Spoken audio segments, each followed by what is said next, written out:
There are periods when you look back and almost don't recognize your own courage. Not that pretty, celebrated courage that shows up in ready-made phrases. A silent, rough courage that no one applauds. The courage to keep living when meaning seemed to have withdrawn from the world. And the strangest thing is that in those periods, the suffering doesn't just come from what happens outside. It comes from a question that keeps hammering inside like water dripping in the same spot. Why all this to me, and for so long? There are people who go through difficult years like crossing a desert without a map. You keep taking steps one at a time with the feeling that the landscape doesn't change. And when someone says it'll pass, it sounds almost like a provocation, because the body has already learned to stay alert, the heart has already learned to protect itself, and the mind is already tired of promises. In certain moments, you don't want speeches. You just want an explanation that's not empty, something that touches the bottom, without romanticizing the pain and without treating your story like a simple problem. This is where an idea, very close to what Carl Jung observed, can change the way you read your own path. The hardest years aren't always a mistake. Often they're a process, and process is almost always slow. Not because life likes to punish, but because what needs to mature inside you doesn't grow under pressure. The ego is in a hurry. The soul has rhythm. The ego wants results and relief. The soul wants transformation.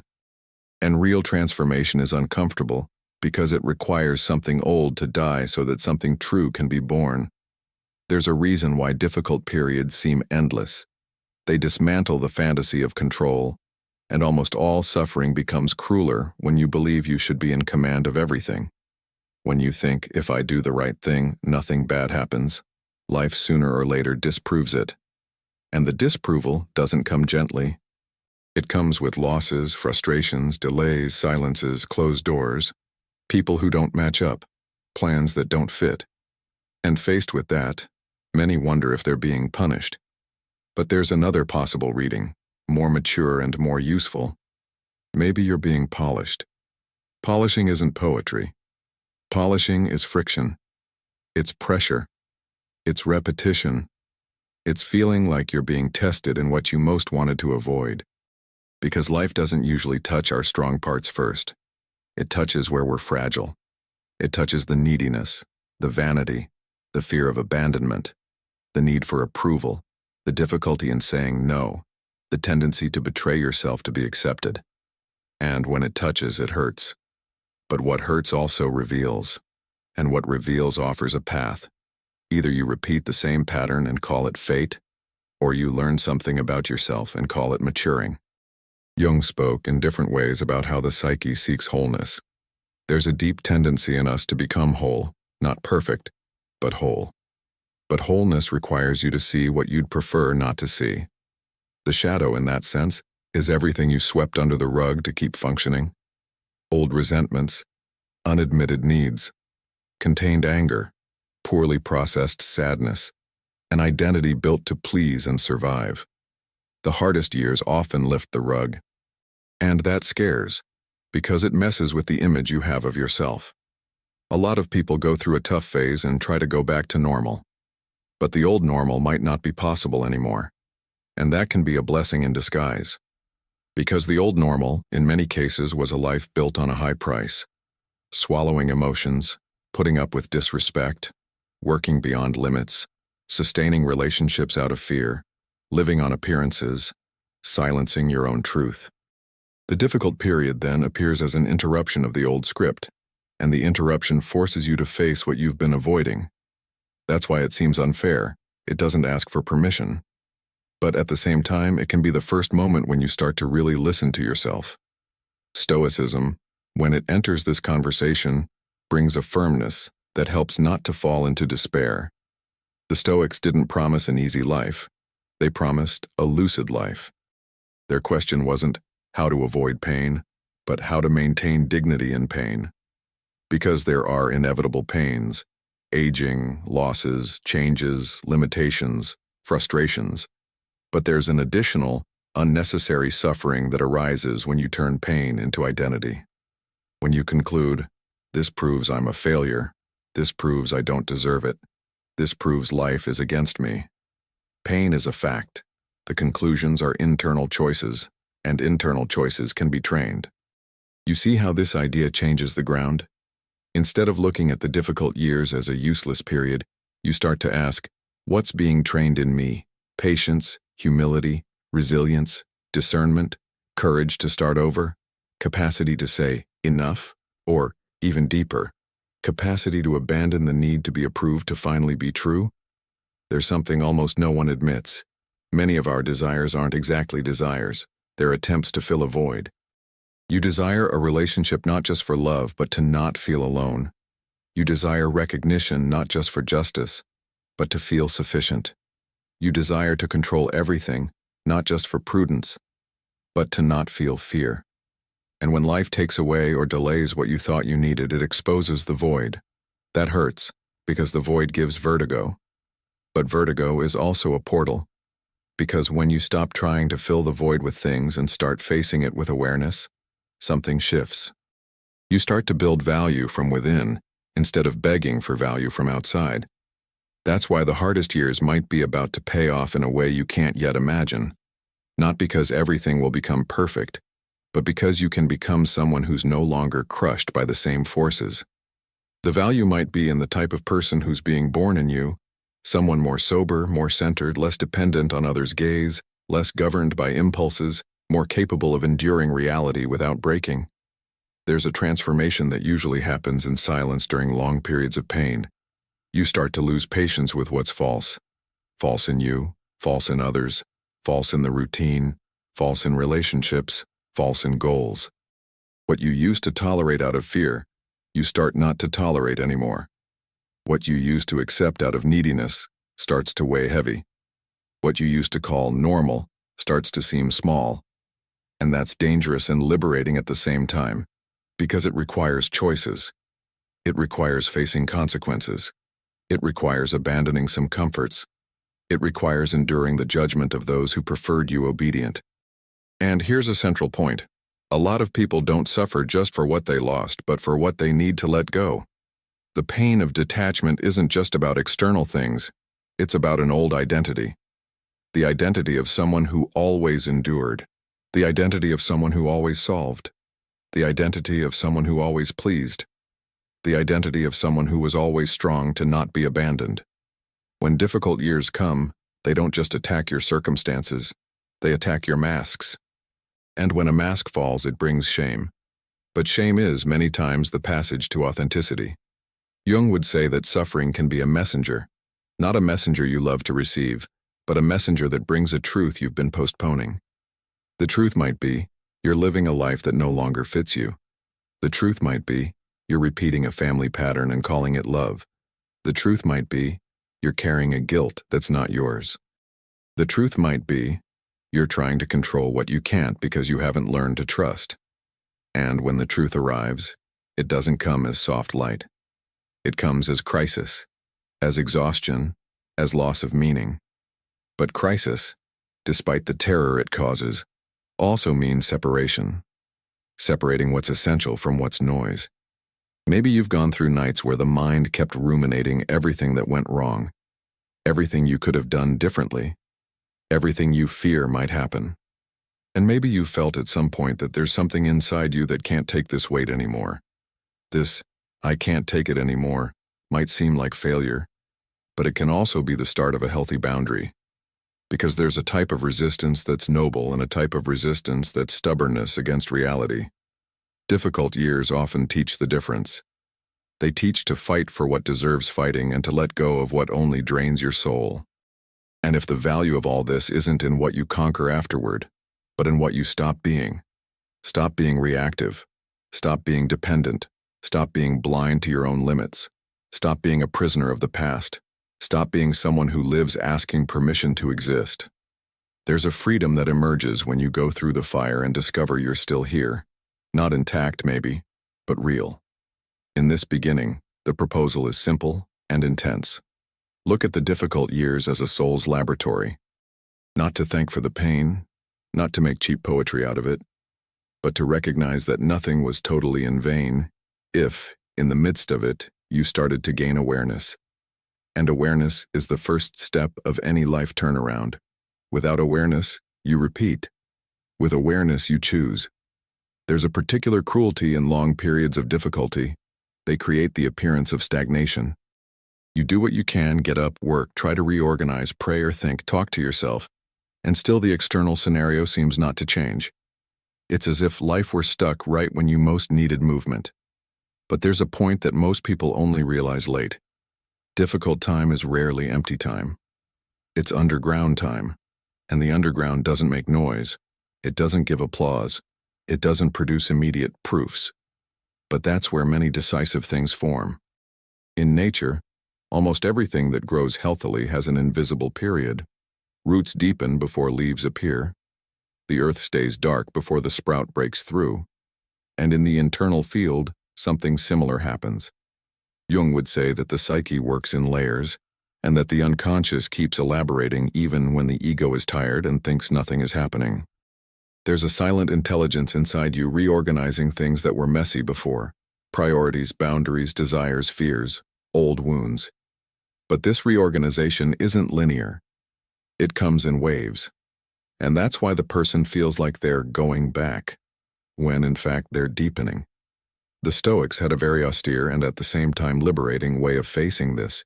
You don't measure your life by the comfort of the path, but by the quality of your character.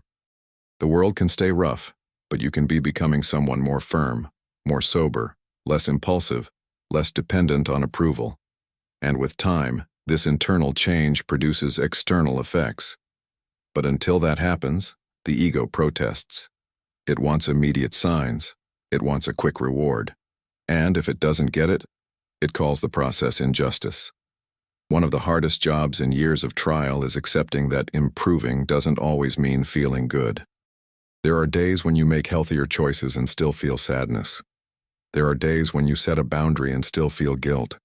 There are days when you distance yourself from what hurt you and still feel missing it. And then the mind concludes, it's not working.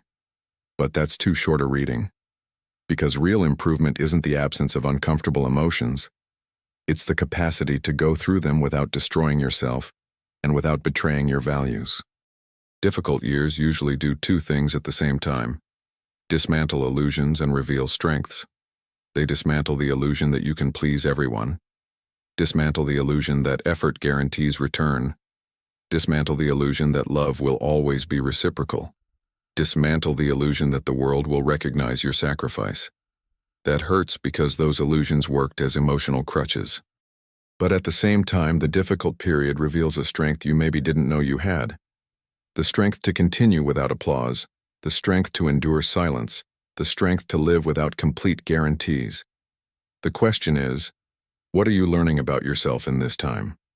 Maybe you're learning that you try to solve everything to not feel powerless. Maybe you're learning that you cling to control because you fear abandonment. Maybe you're learning that you demand too much of yourself because deep down you believe you only deserve love when you're impeccable.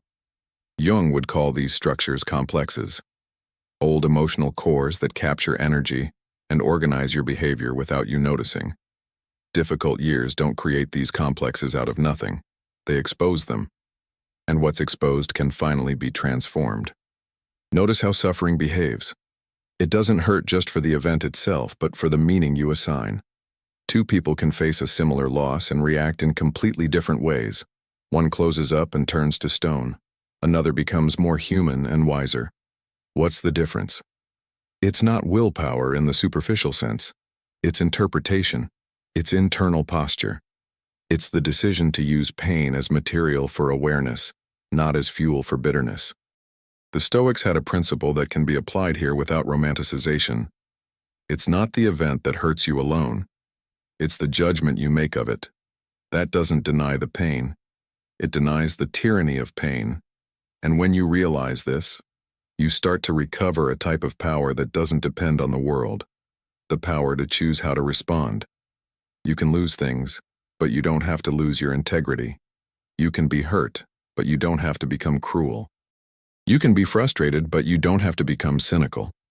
That choice isn't easy. It's training. And difficult years are usually intensive training. Now there's something even more intimate. Difficult years often break a character you've been playing. Maybe you've built an identity of strong, rational, unshakable, and for a while that protected you. But there comes a point when the character turns into a prison. You don't ask for help. You don't cry. You don't rest. You don't admit you need care. And then the body or life forces you to stop. That moment can be humiliating for the ego and liberating for the soul, because when you abandon the character, you get closer to yourself. Jung insisted that individuation goes through a dismantling. You don't become whole just by accumulating achievements. You become whole by abandoning false identifications. The difficult period, then, might be taking you out of a life based on appearance and pushing you toward a life based on truth. But truth isn't always comfortable. It might require ruptures, adjustments, renunciations. And renunciation is a type of mourning. You don't just lose things, you lose versions of yourself. And that's where a lot of people get confused. They think they're getting worse because they're mourning. But mourning can be a sign of growth. You're saying goodbye to a phase, to a naivety, to a childish expectation of perfect justice, to a need to be approved by everyone, to a belief that you can control everything. That goodbye hurts, but it opens space for something more solid. Maturing is exactly that, trading fantasies for reality, without losing the capacity to love life. There's also a spiritual dimension, even for those who don't use that word easily, that appears when you go through hard years. You learn to distinguish the essential from the superfluous. Things that before seemed gigantic become small, and things you neglected become vital. Health, rest, truth, good bonds, well-used time, silence, presence. Suffering, when it doesn't turn into bitterness, turns into a sieve. It separates. And by separating, it purifies.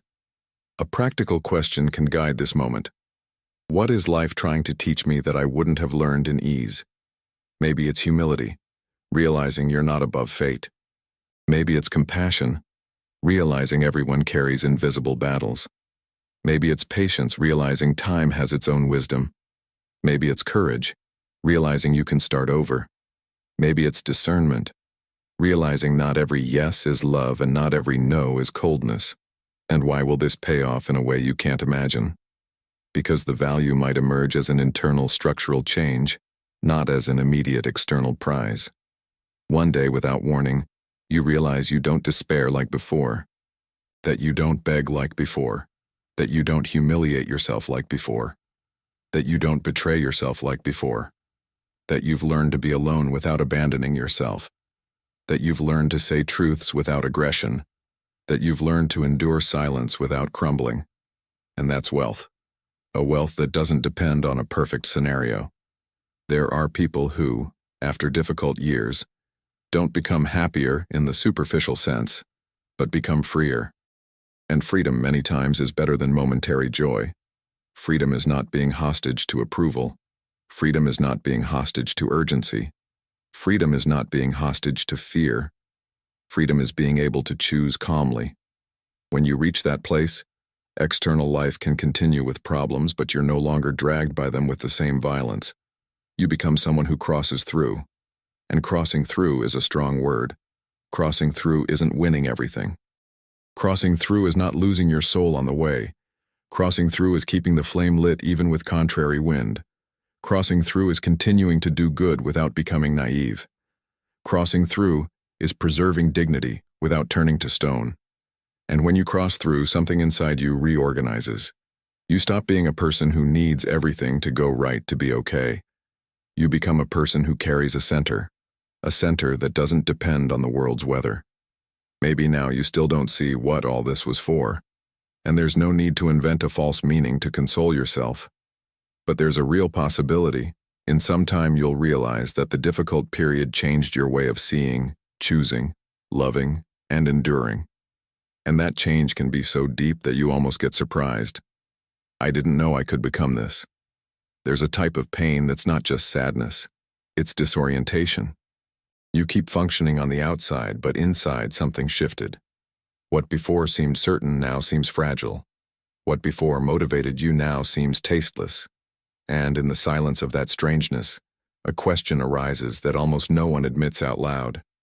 What if I'm living the wrong life? Not wrong in the moral sense, but wrong in the sense of misaligned. Like someone who put on another person's shoe and for years tried to walk pretending it didn't hurt. These difficult years might be exactly that. The period when life forces you to stop pretending you fit where you don't. And when you can't pretend anymore, something starts to reorganize.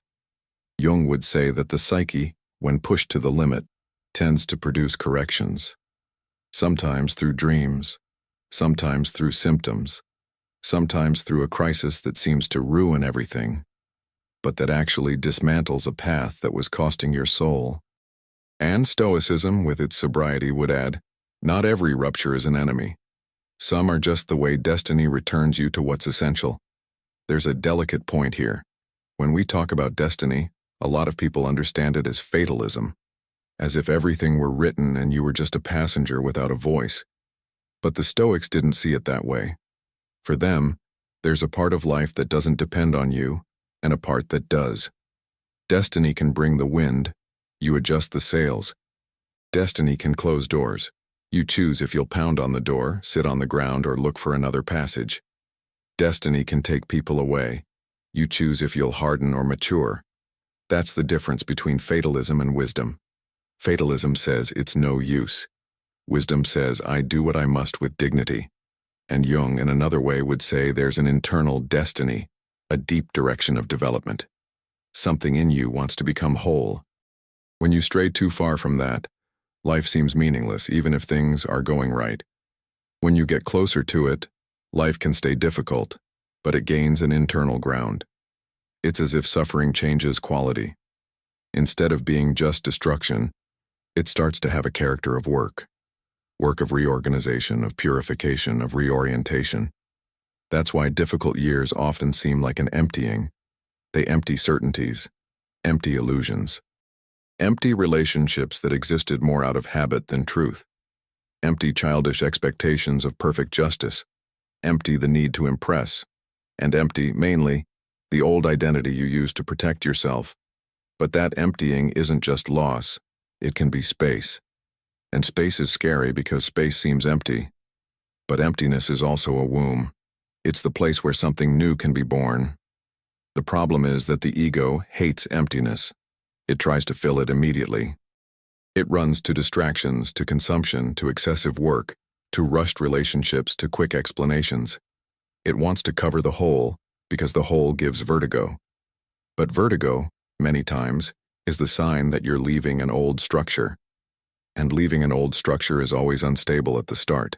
Not because you're getting worse, but because you're stopping being sustained by a false ground. Here comes the theme of time. And time is the great teacher few can endure.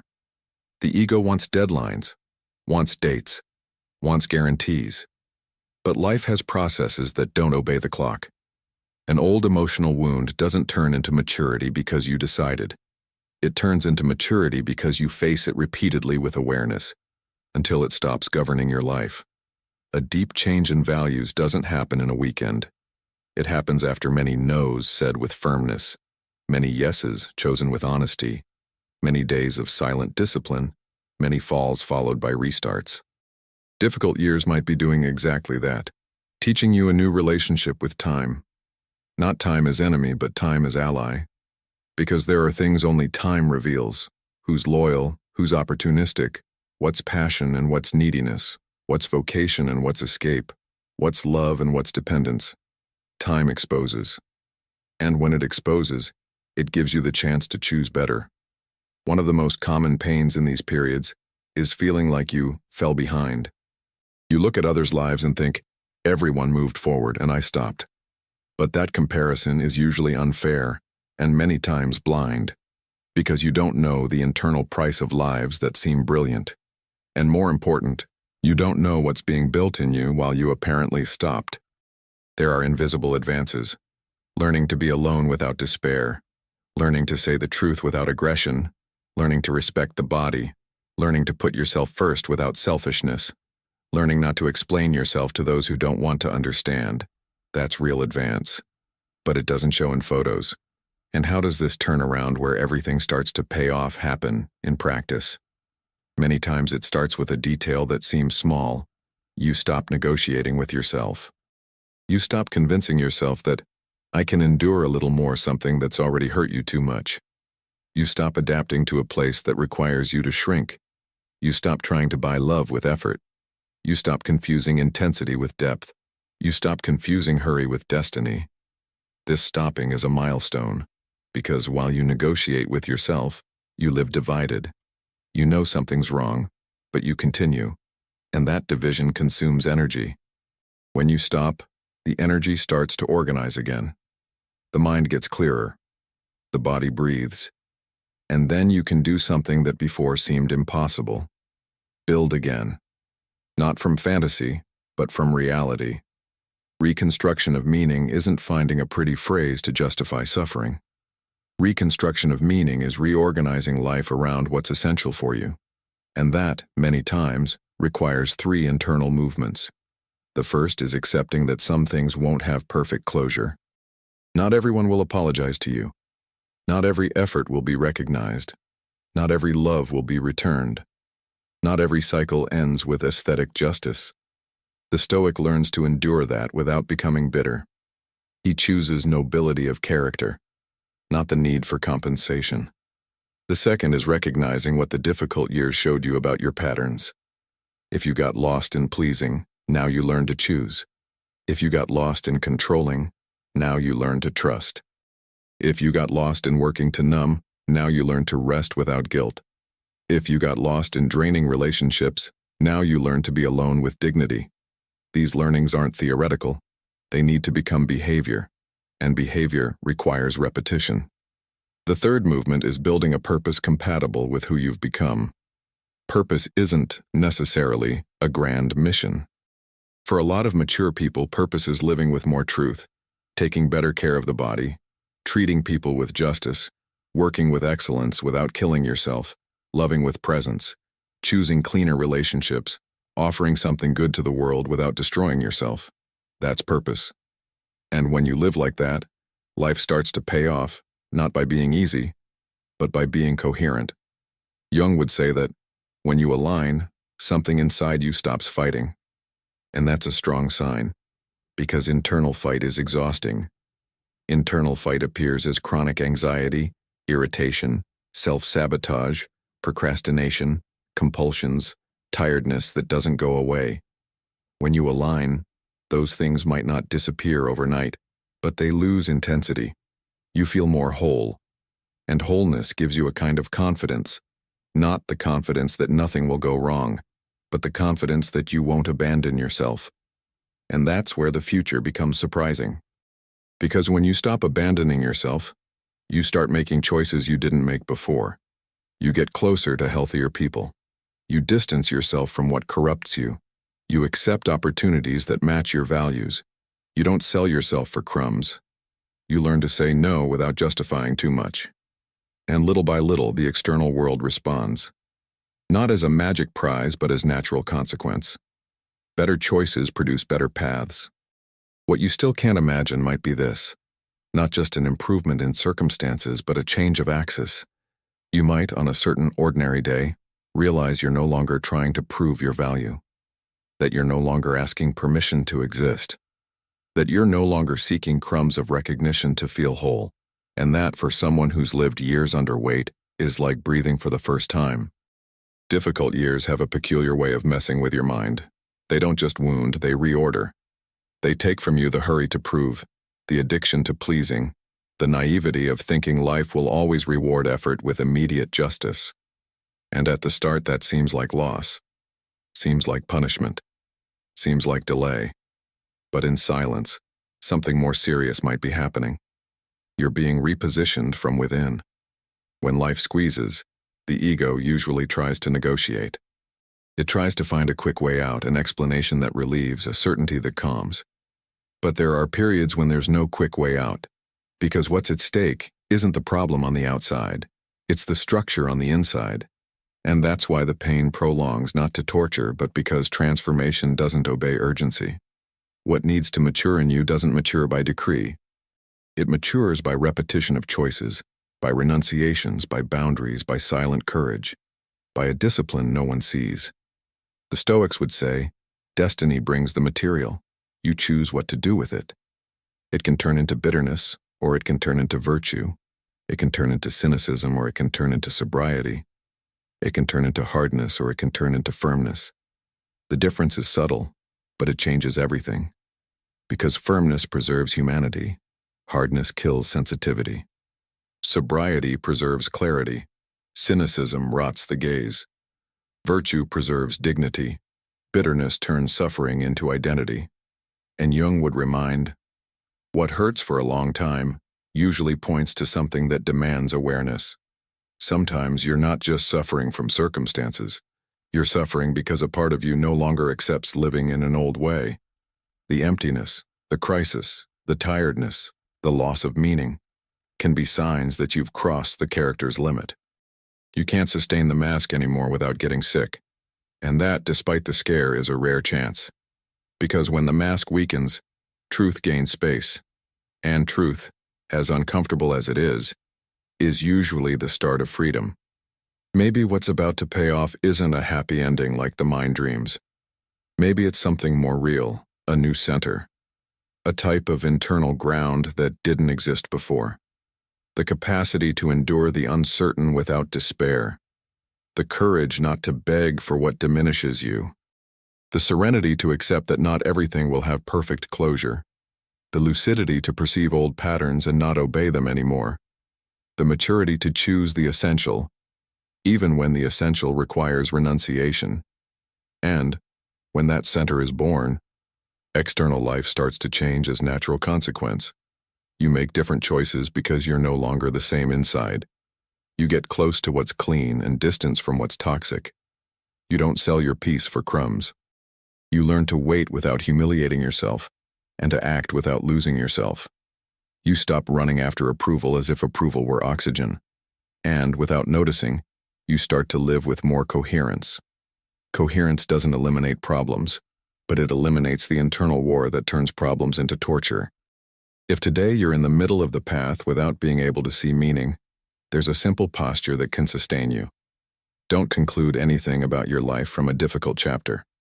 What's being built in you might be invisible now, but invisible doesn't mean non-existent. The root doesn't show, but it's the root that sustains the tree when the wind comes. And many times, the difficult years are deepening your roots. Roots of discernment, of courage, of humility, of truth. If this reflection found you in a sensitive moment, write in the comments what was the hardest part of the last years. The loneliness, the feeling of delay, the loss of someone, the emotional tiredness, the lack of recognition, or the doubt about your own path. I read, and that helps direct the next conversations here. If you want to support the channel, leave your like, share with someone who's carrying a silent weight, and subscribe to follow contents that unite psychological depth and practical wisdom.